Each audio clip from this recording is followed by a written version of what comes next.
우리는 살아가면서 예상하지 못한 어려움을 만날 때가 있습니다.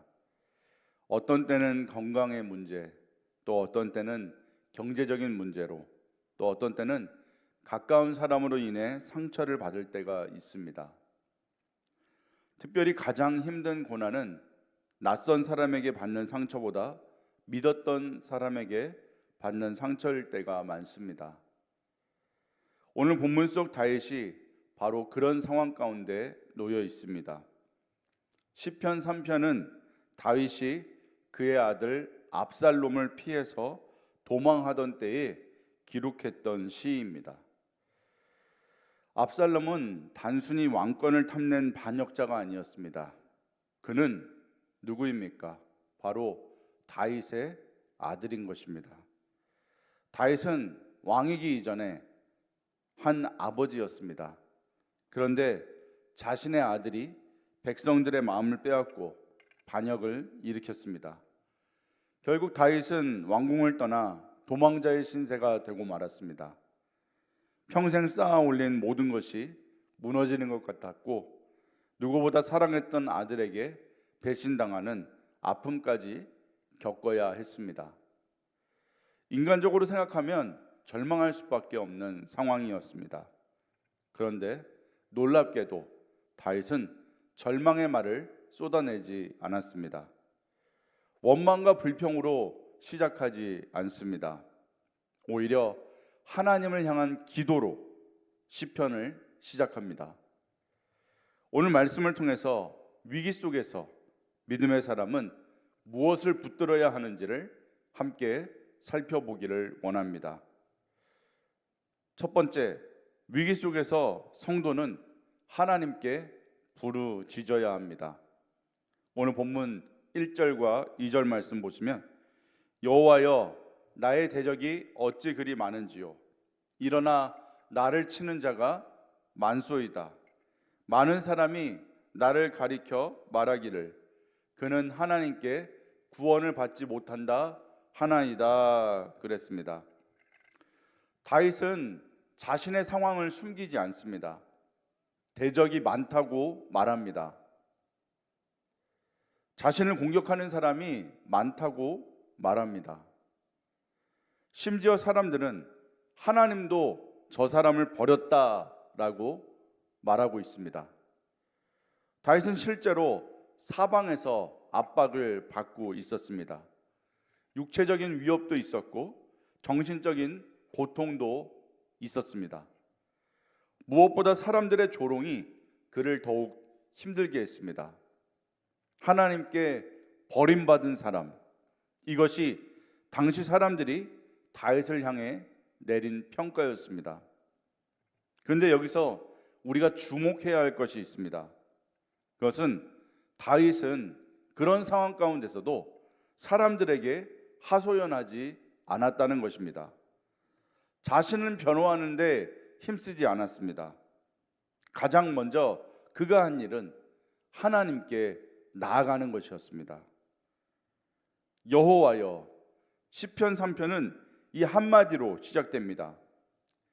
위기의 순간에 가장 먼저 찾는 대상이 그 사람의 믿음을 보여줍니다. 우리는 종종 문제를 붙들고 씨름합니다. 왜 이런 일이 일어났을까? 어떻게 해야 할까? 누가 나를 도와줄까? 그러나 다윗은 문제보다 하나님께 먼저 시선을 돌렸습니다. 신앙의 사람은 문제가 없는 사람이 아닙니다. 문제를 하나님께 가지고 나아가는 사람입니다. 기도는 상황이 다 좋아진 후에 하는 것이 아닙니다. 상황이 가장 힘들 때 가장 먼저 해야 하는 것이 바로 기도입니다. 두 번째, 기도하는 가운데 하나님을 다시 바라보아야 합니다. 오늘 본문 3절과 4절입니다. 여호와여, 주는 나의 방패이시요 나의 영광이시요 나의 머리를 드시는 자니이다. 내가 나의 목소리로 여호와께 부르짖으니 그의 성산에서 응답하시는도다. 참 놀라운 변화가 일어납니다. 1절과 2절에서는 대적만 보이던 다윗이 이제는 하나님을 바라보기 시작합니다. 기도 가운데 다윗의 시선이 바뀌기 시작한 것입니다. 처음에는 원수들만 보였습니다. 그러나 이제는 어떻습니까? 하나님이 보이기 시작한 것입니다. 그래서 다윗은 하나님을 가리켜 세 가지로 고백합니다. 첫 번째, 주는 나의 방패이십니다. 방패란 무엇을 뜻합니까? 방패는 적의 공격으로부터 보호해주는 도구입니다. 다윗은 수많은 전쟁을 경험한 사람이었습니다. 그래서 그는 전쟁터에서 방패가 얼마나 중요한지 누구보다 잘 알고 있었습니다. 그런데 지금 그는 군사력이나 무기가 아니라 바로 하나님이 자신의 방패라고 고백하고 있는 것입니다. 또한 하나님은 자신의 영광이라고 말합니다. 지금 다윗은 왕의 자리를 잃어버린 것처럼 보였습니다. 권세도 명예도 흔들리고 있었습니다. 그러나 다윗은 진정한 영광은 왕관이 아니라 하나님 자신이라고 고백하고 있습니다. 그리고 마지막으로 세 번째, 하나님은 나의 머리를 드시는 분이라고 다윗은 고백합니다. 절망한 사람은 어떻습니까? 절망한 사람은 고개를 숙입니다. 낙심한 사람은요, 얼굴을 들지 못합니다. 그러나 하나님은 낙심한 성도의 머리를 다시 들게 하는 분이십니다. 다윗은 기도하는 가운데 그가 처해진 상황을 바라본 것이 아니라 하나님을 보게 되었습니다. 그리고 그 하나님을 바라보자 어떻습니까? 두려움보다 믿음이 커지기 시작했습니다. 우리의 환경은 변할 수 있습니다. 사람도 변하고 건강도 변하고 형편도 변합니다. 그러나 하나님은 변하지 않으십니다. 문제를 바라보면 두려움이 커지지만 하나님을 바라보면 믿음이 자라게 됩니다. 마지막 세 번째로, 하나님을 신뢰할 때 평안이 찾아옵니다. 오늘 본문 5절부터 8절입니다. 내가 누워 자고 깨었으니 여호와께서 나를 붙드심이로다. 이 말씀은 오늘 시편 3편의 절정이라고 말할 수 있을 것입니다. 여러분 한번 생각해 보십시오. 지금 압살롬의 반역은 끝나지 않았습니다. 대적 또한 그대로 있습니다. 상황은 하나도 달라지지 않았습니다. 그런데 달라진 것이 하나 있습니다. 그게 무엇입니까? 바로 다윗의 마음입니다.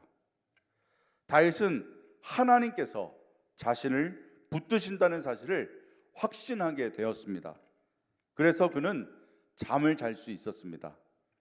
언제 적이 공격해 올지 모르는 상황 가운데서 잠을 잔다는 것은 단순한 일이 아닙니다. 그것은 하나님을 향한 깊은 신뢰의 표현입니다. 그래서 다윗은 계속해서 말합니다. 천만인이 나를 애워싸 진친다 할지라도 나는 두려워하지 아니하리이다. 대적들이 다 사라졌기 때문이 아닙니다. 하나님이 이 상황 가운데 나와 함께 하신다는 확신이 생겼기 때문입니다. 우리도 종종 평안을 환경에서 찾으려는 경향이 있습니다. 문제가 해결되면 평안할 것이라고 생각합니다. 또 형편이 나아지면 평안할 것이라고 그렇게 우리는 생각하곤 합니다. 그러나 성경이 말하는 평안은 다릅니다. 하나님이 함께 하신다는 확신에서 오는 평안인 것입니다. 예수님께서도 풍랑이는 갈릴리 바다 위에서도 평안히 주무셨습니다. 풍랑이 없어서가 아닙니다. 아버지 하나님을 신뢰하셨기 때문입니다. 마찬가지로 우리도 하나님을 신뢰할 때에 세상이 줄 수 없는 평안을 누릴 수 있습니다. 마침내 다윗은 오늘 8절에서 이렇게 고백합니다. 구원은 여호와께 있사오니 주의 복을 주의 백성에게 내리소서. 시편은 대적 이야기로 시작했지만 구원의 하나님으로 끝이 납니다. 처음에는 원수들이 보였지만 이제 마지막에는 하나님만 보입니다. 처음에는 두려움이 있었지만 마지막에는 확신이 있습니다. 처음에는 절망의 상황이었지만 마지막에는 승리의 믿음이 있습니다. 이것은 기도의 능력입니다. 이것이 하나님을 바라보는 믿음의 능력인 것입니다. 사랑하는 성도 여러분, 지금 우리 앞에 어떤 문제가 있습니까? 우리를 두렵게 만드는 일은 무엇입니까? 사람들은 우리를 향해서 희망이 없다고 말할 수도 있습니다. 상황은 생각보다 점점 더 어려워질 수도 있습니다. 그러나 다윗의 하나님은 오늘도 살아계십니다. 그 하나님은 우리의 방패가 되시고 우리의 영광이 되시며 우리의 머리를 드시는 분이십니다. 그러므로 문제보다 하나님을 바라보십시오. 두려움보다 하나님의 약속을 붙드십시오. 그때 하나님께서 우리 마음 가운데 평안을 주시고 마침내 승리하게 될 줄로 믿습니다. 구원은 여호와께 있습니다. 이 믿음으로 오늘도 담대하게 살아가시는 저와 여러분이 되시기를 주의 이름으로 이 아침 축원해 드립니다. 우리 주신 말씀 기억하며 함께 기도하시겠습니다.